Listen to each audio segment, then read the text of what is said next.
I want a divorce. I'm done with your miserable life. That's what he told her. No warning, just cold words and a stack of papers thrown across the table. She didn't cry. She only asked once. Are you sure? He said yes. He had no idea what she had just found. Like, share, and subscribe for more shocking stories. Let's begin. The morning started like any other, or so Claire thought. She had just finished setting the breakfast table, toast, eggs, and his usual black coffee. The sun peeked through the kitchen blinds as the radio played something soft in the background. It was quiet, calm, almost peaceful, until David walked in. He didn't greet her. He didn't look at the food. He just stood by the doorway in a clean white shirt, holding a brown envelope in one hand like it weighed more than it should. Claire, he said flatly, we need to talk. She turned around, wiping her hands on a kitchen towel. Is everything okay? He walked over, dropped the envelope on the table, and pushed it toward her. I want a divorce. For a second, nothing moved. Not the air. Not the clock on the wall. Not even her fingers. Claire looked at the envelope, then at him. What? I'm done, he said, eyes cold. I want to be free. I'm tired of this boring, miserable life. Of you. Her breath caught in her throat. Still, she didn't raise her voice. Didn't scream. She gently pulled out the papers, flipping through the first few pages. His signature was already there. Dated. Final. He stood back, arms folded. You can sign now, or later. Just know it's not up for debate. Claire looked at him long and hard. Not in shock, but in study. Then she asked one question, calmly. Are you sure? David nodded. 100%. She repeated it. Are you sure? His tone sharpened. Claire, don't make this dramatic. Just sign it. She looked at him once more. Third and final time. Are you absolutely sure? I've never been more certain, he said. She nodded slowly, folded the papers neatly, and walked out of the kitchen. He expected crying, pleading, shouting, but all he got was silence. Claire didn't slam the door. She didn't shout down the hallway. She simply walked to their bedroom, divorce papers in hand, and sat on the edge of the bed, the same bed where they once whispered dreams. The clock ticked louder now. The silence between them was no longer peaceful. It was deafening. David stood at the doorframe, arms still crossed, waiting for her to erupt. But she didn't. Instead, she looked up at him again, her voice soft and level. David, are you sure? His brow furrowed. Claire, I've made up my mind. She nodded, staring at the edge of the papers in her hands. No tears. Just the kind of stillness that feels like the calm before a hurricane, but never turns into one. Are you really sure? She asked again. This time, his tone grew impatient. Why do you keep asking that? Yes, I'm sure. She looked at him, not like a wife staring at a betrayer, but like a woman memorizing the last lines of a book she never wanted to read. And then she asked one last time, not out of confusion, but with finality. David, are you absolutely sure? He sighed, exasperated. Claire, yes, it's final. There's nothing left between us. Claire exhaled, folded the papers in half again, and placed them gently on the dresser. Then she rose, walked over to the closet, and quietly pulled out a small suitcase. Not full, just a few things. All right, she said calmly. Then this chapter ends here. No questions? No begging, he scoffed. She smiled faintly. You already gave all the answers I needed. And just like that, she zipped the suitcase, walked past him, slowly, gracefully, and stepped out of the house that once held their vows. He didn't stop her. He thought he'd won. But what he didn't know was that 24 hours ago, she had already found her true beginning. The living room was quiet again. Claire returned with the signed papers. No scribbles, no notes, just her clean signature next to his, as if she'd practiced letting go. She handed them to David without looking him in the eye. You got what you wanted, she said simply. He took the envelope and stared at it. There was no hesitation, no drama, just closure. You're really not going to fight this? He asked, a little thrown off by her calm. Claire gave a faint smile, the kind that carried centuries of dignity. You already did the fighting, David. You fought against us, against our vows, against everything we built. I'm just walking away from the battlefield you created. She picked up her small suitcase, not stuffed, not bursting, just the essentials. The kind of packing that said, I don't need anything from you to continue. She paused at the door, turned her head just once. Take care of yourself, she said softly. Then, she stepped outside. No tears, No dramatic music. Just the gentle sound of the door closing behind her. And for a long second, David stood still. Then a strange sense of relief settled into his chest. He poured himself a drink and leaned against the countertop, smiling slightly to himself. Finally, he muttered, "Peace." He didn't realize yet that peace built on selfishness is never real peace. Just silence before the echo returns. He thought he had won. He thought he was free. But freedom, he was about to learn, is not found in walking away from love. It's in understanding what you just let go. The rain had just started to fall when Claire stepped into her modest kitchen. She was still in her robe, hair in a messy bun, sipping tea like it was any other Sunday. The house was quiet. Too quiet for a woman still holding on to a marriage that had long gone silent. Her phone buzzed. Unknown number. She hesitated, then answered. "Hello." A deep, professional voice spoke on the other end. "Good morning. Is this Mrs. Claire Thompson?" "Yes," she replied cautiously. "This is Collins and Harrow, a private law firm. We're calling on behalf of a client, Mr. Leonardo Moretti. We believe you may be his biological daughter." Claire blinked. The room felt like it tilted. "I'm sorry, what?" The man on the phone was calm, methodical. "We're reaching out following a series of confidential DNA matches that were submitted through an ancestry tracing agency. Your name came up as a 99.8% match. Mr. Moretti is 70 years old and currently hospitalized. He has spent years searching for a daughter who was separated from him decades ago." Claire gripped the edge of the counter. "I think you have the wrong person," she whispered. "There's a file waiting for you at our office. Photographs, birth records, and a letter written by Mr. Moretti's late wife, your biological mother. It may sound unbelievable, but we're prepared to verify everything. He's asked to meet you as soon as possible, if you're willing." For a moment, Claire couldn't move. Her eyes darted to the old photo frame on the wall, her adoptive mother holding her as a baby. They'd never spoken of her biological parents, only that she was brought home with love. Now this. "Where is your office?" she asked finally. An hour later, Claire sat inside the quiet, leather-scented boardroom of Collins and Harrow. In front of her were papers, timelines, medical documents, a decades-old letter with her name on it in fading ink, and a photo of a younger Leonardo Moretti holding a baby girl wrapped in a pink blanket. Her. She pressed a hand to her lips. Everything matched, even the tiny scar above her brow mentioned in the medical files. And then came the final line, delivered gently by the man across the table. "He doesn't have much time. He's waiting to meet the only thing he ever prayed to find, his daughter." Claire's tea had gone cold back home, but her world was just warming up. Claire stood at the edge of the hospital room, unsure whether to breathe or cry. The air smelled like antiseptic and quiet sorrow. Machines beeped steadily in the background, but her eyes were fixed on the man in the bed, thin, gray, but undeniably regal. Leonardo Moretti, real estate mogul, philanthropist, father? His silver hair was neatly combed, his frame small beneath the white linens. Oxygen tubes curved around his nose, and in drip slowly pulsed into his wrist. A nurse turned and smiled gently at her. "He's been waiting all morning.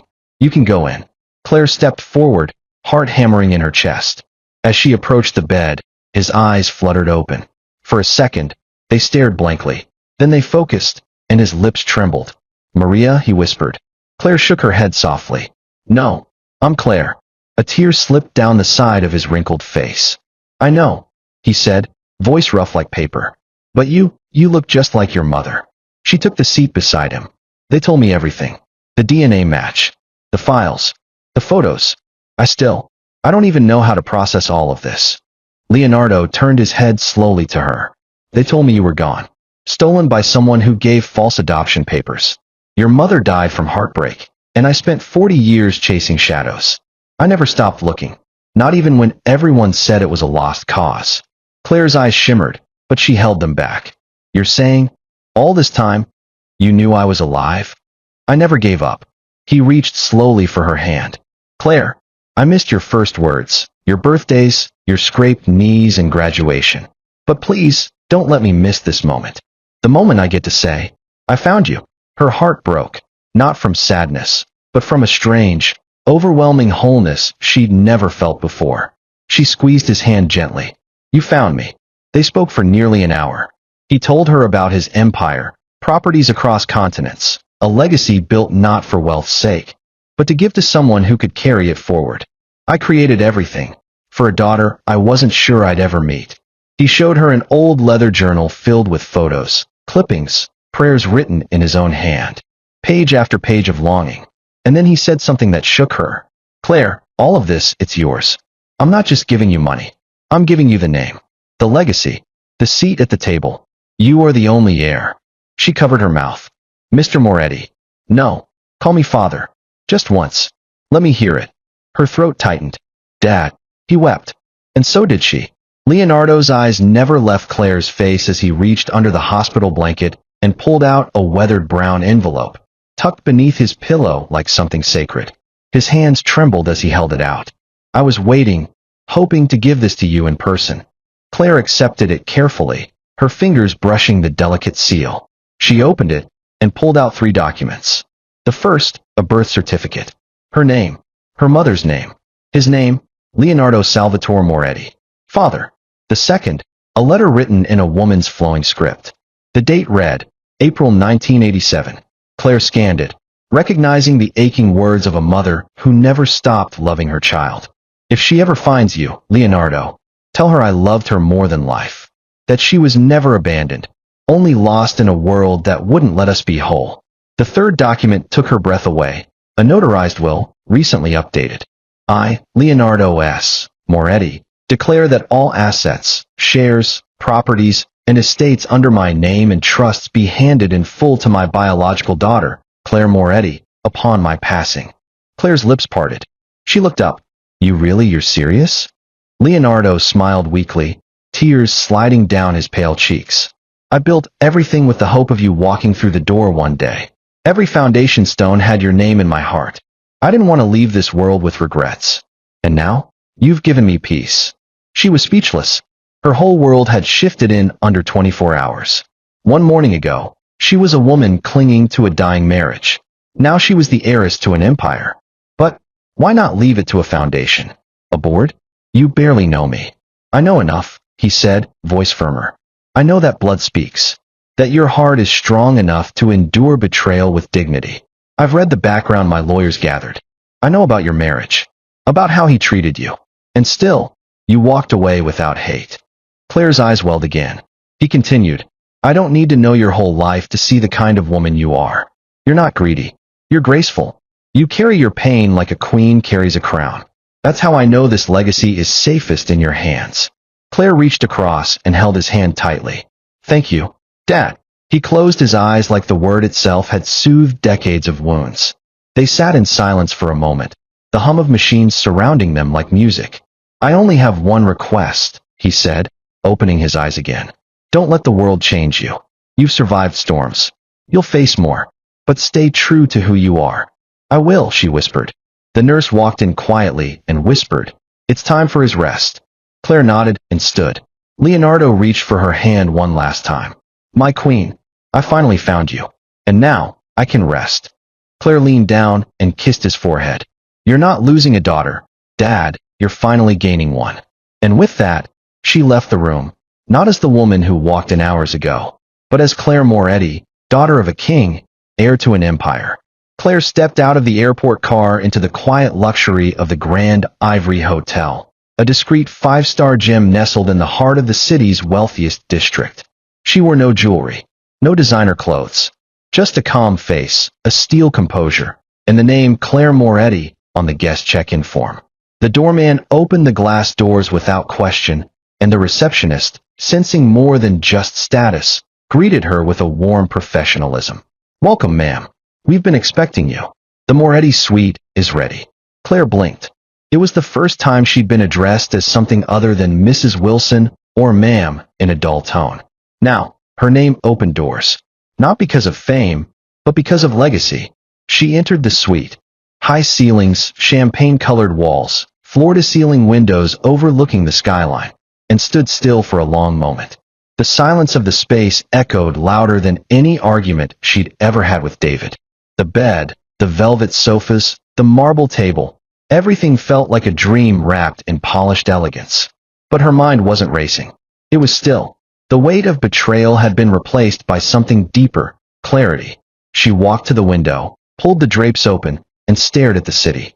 Somewhere out there, David probably sat in the living room he thought he'd conquered, celebrating his freedom, probably texting friends, probably believing he'd won. He had no idea. She could have told him. She could have made a call, walked back in, and slammed the truth like thunder in his face. But Claire didn't want revenge. She wanted peace. And peace, she had learned, often begins in silence. Her phone buzzed, a message from the law firm. Inheritance transfer process has been initiated. All necessary documents are in motion. We remain at your service, Miss Moretti.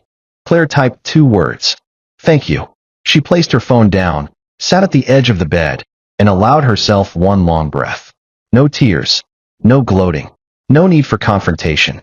Her entire world had flipped in under 48 hours, and David didn't even know he had already exited her story.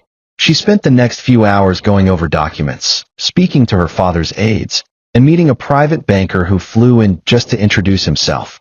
She listened, observed, took mental notes. Everything she had once done for others, she was now doing for herself. At dinner, she dined alone, not in sadness, but in power. She ordered what she liked, tipped generously, and returned to her suite without a second glance. As the city lights blinked against the tall glass of her window, Claire curled into the bed and closed her eyes. Tomorrow, the world would begin to know her. But tonight, in this quiet fortress of grace, she simply rested. She owed David no message, no update, and certainly no explanation. He had made his choice. She had just discovered her truth. And for the first time in a long time, Claire Moretti slept like a woman who no longer needed to be saved. The whispers began like all great secrets do, softly, in the gold-drenched corners of elite boardrooms and mahogany cigar lounges where power wasn't spoken loudly, only implied. Did you hear? Moretti has a daughter. A DNA match confirmed. And he's handing everything to her. Nobody had seen it coming. For decades, the Moretti name had echoed across industries. Oil, tech, real estate. Built by a man with no known heir, no wife, no public family. Rumors had floated before, of course. A child, maybe. A scandal in his youth. But they died as fast as they rose. Now the whispers came with details. Claire Moretti. Photos surfaced from the law firm lobby. A security camera image of a woman with modest clothes and steady posture, walking out with a sealed envelope and a silent driver waiting. She didn't look like old money. But neither did Mr. Moretti when he started. At a private charity gala, the buzz swirled harder. She's real. She's already moved into the city. Word is, he's giving her full control. Bankers scheduled quiet meetings. Real estate brokers opened portfolios. Fashion houses sent private stylists. PR firms rehearsed statements, just in case. Nobody wanted to be the last to offer a favor, or the first to offend. At one of the city's oldest golf clubs, 2 seasoned billionaires teed off under gray skies. She's young, one said, checking the swing. But smart. The lawyers said she read the documents like she was born for it. The other man grunted. She's his blood. That's enough. And like that, the circle began to adjust. Claire had said nothing publicly. No press release. No welcome party. But silence didn't stop the momentum. Her name, once unknown even on her own street, now traveled across corridors built on legacies and leveraged billions. In a penthouse downtown, a hedge fund CEO stood by his wine bar, watching the news ticker flash across the bottom of a muted screen. Breaking. Billionaire Enrico Moretti confirms daughter found after 36 years. Full inheritance confirmed. Sources identify her as Claire Moretti. The CEO raised his glass. Interesting, he muttered. Very interesting. Meanwhile, across town, David scrolled through social media on his phone, completely unaware of the quiet storm building beneath his feet. He saw nothing. Not yet. But in the rooms that shaped nations and economies, his ex-wife's name was now spoken with the same respect as her father's. And Claire? She simply watched. Quietly. Graciously. Unafraid. The old world that once overlooked her was now preparing itself to welcome her. Or bow. David yawned and flopped onto the couch, a bowl of leftover noodles in his lap. The apartment was quiet, too quiet.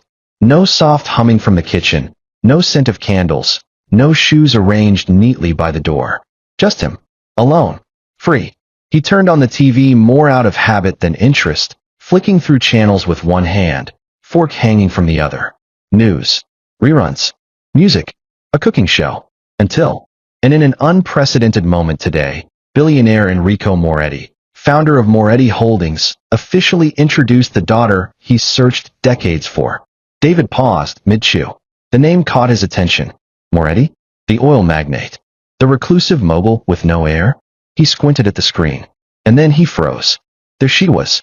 Claire, standing on a podium beside an elderly man in a wheelchair, both hands clasped in front of her, wearing a white silk blouse and navy suit pants. Her hair was swept into a graceful chignon. No tears, no nerves, just calm strength. She stood with her head high, eyes steady. Photographers clicked endlessly. The crowd murmured. The banner beneath the screen read, Claire Moretti, long-lost heir found. David blinked. He leaned closer. Wait, what? The news anchor's voice cut in. Confirmed by DNA results and cross-referenced legal documents. Miss Claire Moretti is now officially the sole heir to the Moretti empire, including assets in banking, energy, and global real estate. Mr. Moretti, 70, expressed deep emotion during the brief but historic press conference. Then came a clip. The old man, Moretti himself, gripped Claire's hand. I lost her once. I won't lose her again. From today, the world will know who my daughter is. Claire turned to him gently. Not a word about the past. Not a single mention of the man who had tossed her out. David dropped the fork. It clattered into the bowl. His heart pounded. He reached for his phone instinctively, but her number was disconnected. Her social media accounts, gone. Her old workplace profile, wiped clean. He stared at the screen as it showed Claire once more, smiling slightly for the cameras. A reporter shouted, Miss Moretti, any words for the public? Claire's response was short, poised, and almost chilling. Some things find you when you're ready, not when they're ready to lose you. The camera flashed again, capturing her standing tall beside the man who had built empires. David's stomach twisted. That's Claire. His Claire. The same woman he called miserable. The one he threw papers at without a shred of grace. The one who asked only one thing. Are you sure? He didn't even reply to that with kindness. Now she was someone the world watched. And he, the man who once shared her life, was just a forgotten chapter. He slumped back into the couch, jaw tight. Free? No. He had just set fire to the only bridge that could have led him to greatness. And Claire, she didn't look back. David paced back and forth across the living room like a man trapped in a box with no windows. His heart hadn't stopped racing since the press conference. Claire, his Claire, not just rich, but the only daughter of Enrico Moretti, the man every business journal called untouchable, the man who had once said he would die before handing his empire to a stranger. And now she was it. The heir, the face, the legacy. David's palms were sweaty. He grabbed his phone and dialed Claire's number, the one he used to text casually, the one that once lit up with, "Hey babe, red heart," in the mornings. It rang once. Then, "The number you are trying to reach is no longer in service." He blinked. Tried again. Same result. Tried WhatsApp. No profile picture. No last seen. Just two gray ticks stuck in purgatory. Damn it. He rushed to his laptop, searching for her online. Her LinkedIn, deleted. Her Instagram, deactivated. Her Facebook, gone. No breadcrumbs. No digital scent. It was as if she had erased every trace of the life she had before the podium. He called her old office. A polite secretary answered. Claire? Oh, I'm afraid she's no longer with us. She resigned last week.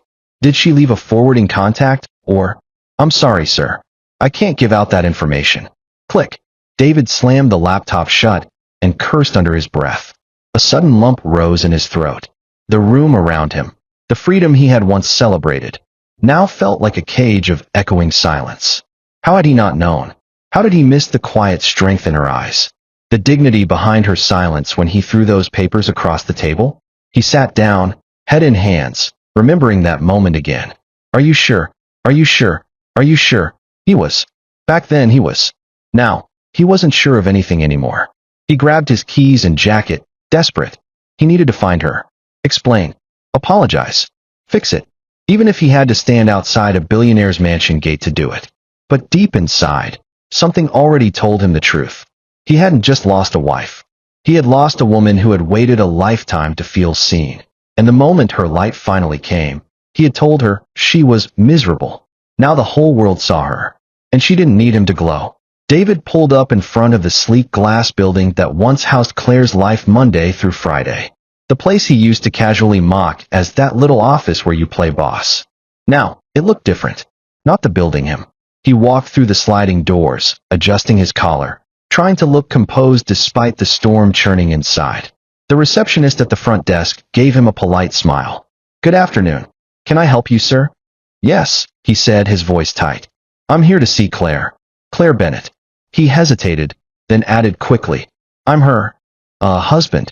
The receptionist tilted her head slightly and tapped on her keyboard. "Oh, I'm afraid she's no longer with us." David blinked. "What? When did she leave?" The woman nodded, still polite. "About a week ago." She turned in a formal resignation, effective immediately. Cleared her desk the same day. David stepped closer. "Did she say where she was going next?" "A forwarding email? Number?" "I'm sorry, sir. That information is confidential."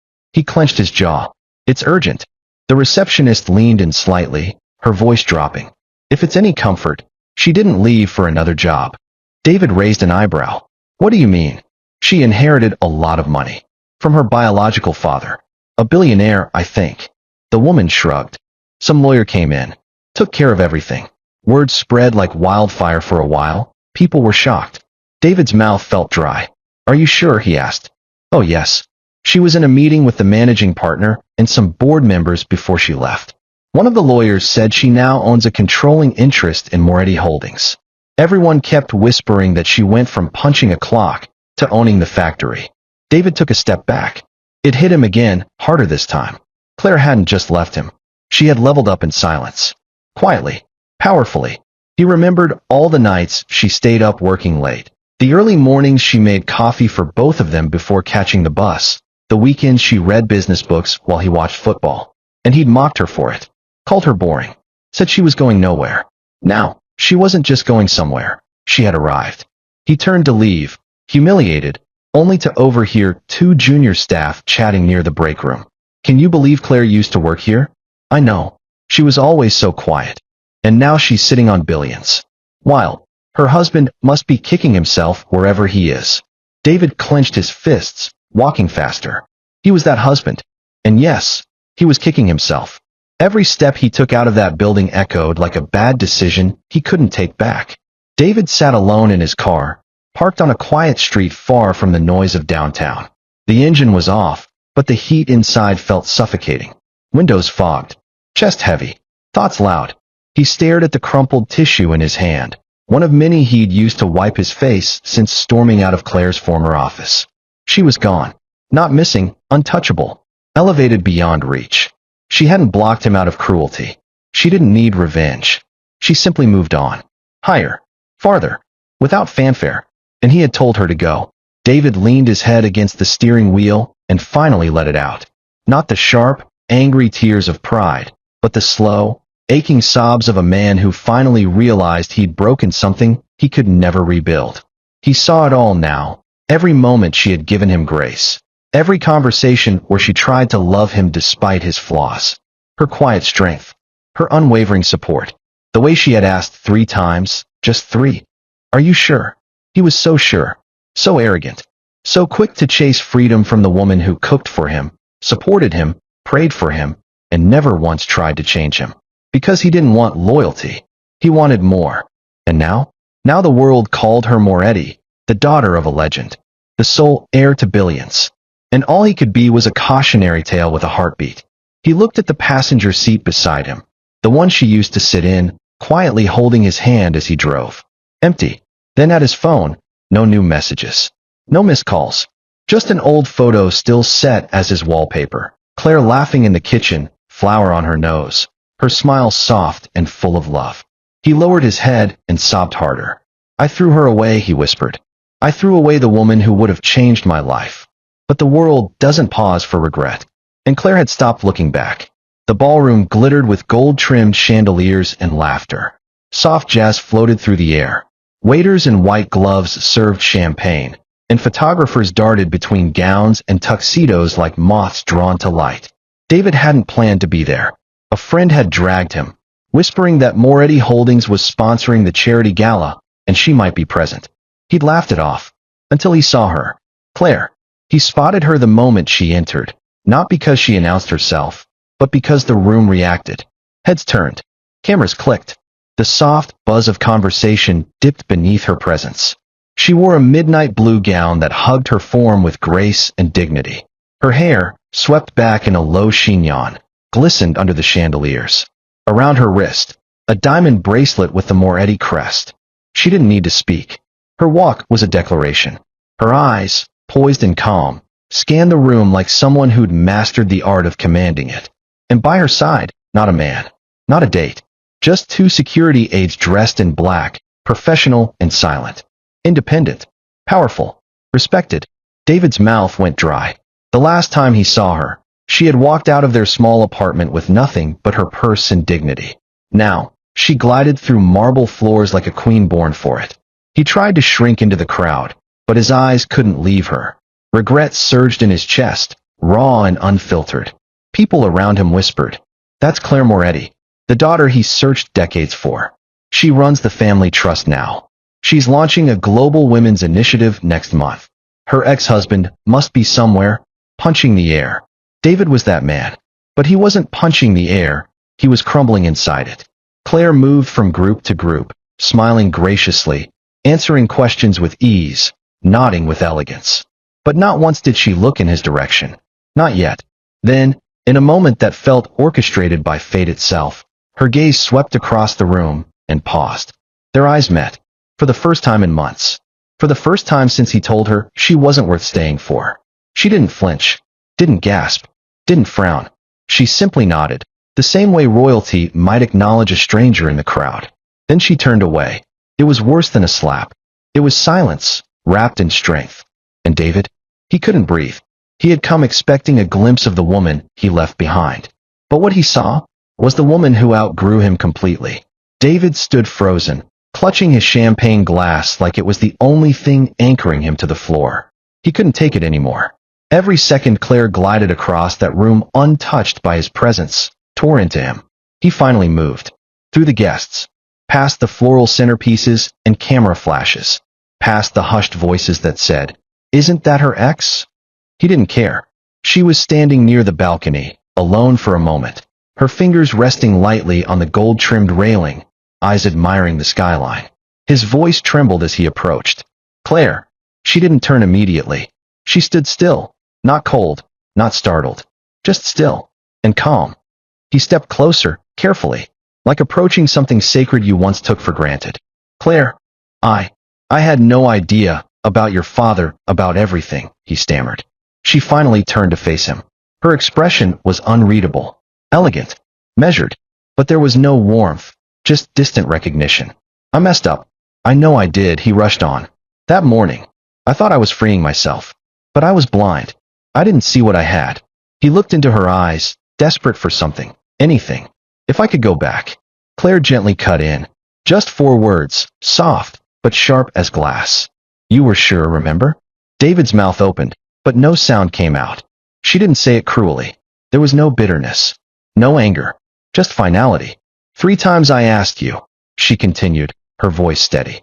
"Not because I didn't hear you, but because I needed you to hear yourself." Her gaze held his. "And you were sure." The silence that followed was louder than any argument they'd ever had. Claire turned away, nodding once to her security aide. A black car was already waiting outside. As she walked past David, she paused. Not for him, but to greet a guest with a soft smile. Grace under pressure. Royalty in heels. A woman who once begged him to stay, now walking past like he never existed. He stood there, choking on every word he didn't say when it mattered. The moment Claire turned from David, the spell was broken, not for her, but for him. He stood like a statue in the middle of the gala, out of place in a suit that suddenly felt 2 sizes too big. The crowd continued to swirl with music and laughter, yet all he could hear was the echo of her words. "You were sure, remember?" Claire, meanwhile, walked with poise toward the grand exit of the hall. Her heels clicked confidently on the marble floor, each step sounding like a punctuation mark at the end of a sentence David never thought would end. Cameras flashed in rhythm as soon as she neared the door. Ms. Moretti, just one smile, please. Claire, over here. What's the next project after the Women's Initiative? She offered a polite nod, a half smile, poised, distant, flawless. Not a hair out of place. Not a single tremble in her step. David watched it all from behind a pillar. She used to hate attention. Used to hide behind him during gatherings, overwhelmed by crowds. Now, she was the reason people gathered. A valet opened the door of the sleek black limo parked right outside. It bore no logos, no fanfare. Just clean class, and tinted windows that mirrored the stars above. As Claire stepped into the car, a gust of wind lifted the hem of her gown slightly, revealing the Moretti family insignia embroidered in silver thread near her heel. Legacy, bloodline, royalty. She settled in without looking back. The door shut with a soft finality. The limo pulled away slowly, photographers stepping aside with flashes still firing. A few tried to chase it briefly, laughing and waving. David didn't wave. He didn't move. He just stood there, feeling smaller than he ever had in his entire life. Behind him, conversations continued. In front of him, the woman he once married was vanishing into a world he would never belong to again. And this time, she was the one who left him behind. The walls were yellowed with time. Paint peeled from the corners. A single bulb flickered above a cracked ceiling fan that hummed like a tired sigh. David sat alone on a threadbare couch, slouched, his once-fitted shirt now wrinkled and loose against his frame. The apartment was quiet. Too quiet. No footsteps. No laughter. No scent of warm food or perfume in the air. Just silence and regret. The television buzzed softly, casting a dull blue light across his weary face. On screen, Claire. She sat in a luxurious studio, being interviewed on primetime news, poised, powerful, magnetic. The cheering below read, Claire Moretti, billionaire heiress, philanthropist, legacy builder.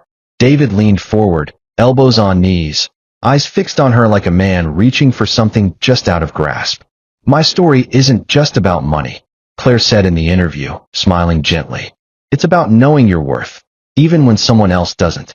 The audience clapped. David didn't blink. She continued. The truth is, sometimes life waits for you to walk away from what you thought was love, so it can show you what real inheritance looks like. He lowered the volume. Not because he didn't want to hear, but because it hurt too much to listen.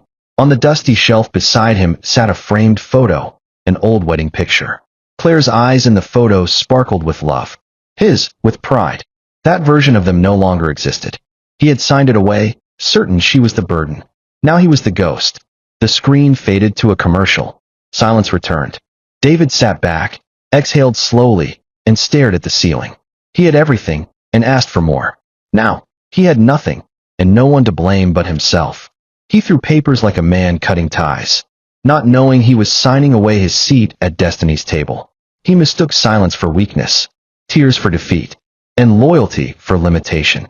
But the truth? Some women are not broken when you walk away. They are unshackled. Claire didn't argue. She didn't beg. She simply asked, "Are you sure?" And when he said yes, she let the door close behind her without looking back. Because what David didn't know was that the day before he threw her away, fate had already found her. So while he chased freedom, she walked straight into fortune. Not the kind you measure with money alone, but the kind that makes your name echo in rooms you never thought you'd enter. And when he saw her again, crowned not with jewels, but with dignity, he remembered every moment he made her feel small, while she stood taller than ever. Let this be the lesson.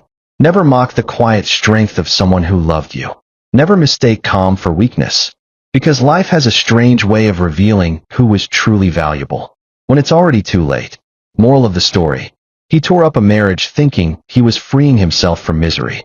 But what he really did was tear the wrapping off a queen's crown. Before you walk away from someone who gave you everything, ask yourself, are you really done? Or just blind to the treasure you hold? Like, share, and subscribe for more powerful folktales that remind us.